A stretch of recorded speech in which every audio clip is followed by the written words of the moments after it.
ديفيد رايا امبارح ضد مانشستر يونايتد أخطأ خطأ كبير جدا، مفيش حارس صغير يخطئه بالشكل ده. طب ما تيجي نشوف. يلا بينا.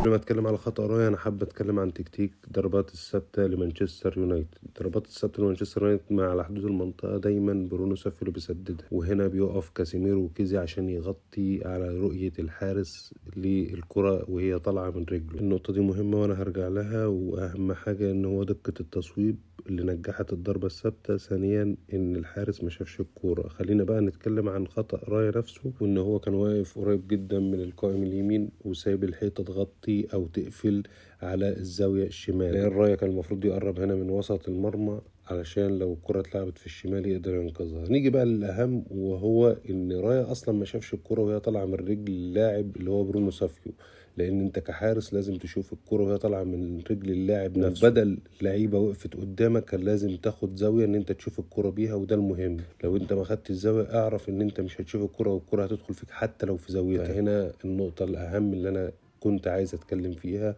كان معاكم محمود الجندي، ما تنساش لايك والمتابعة، وبشكركم.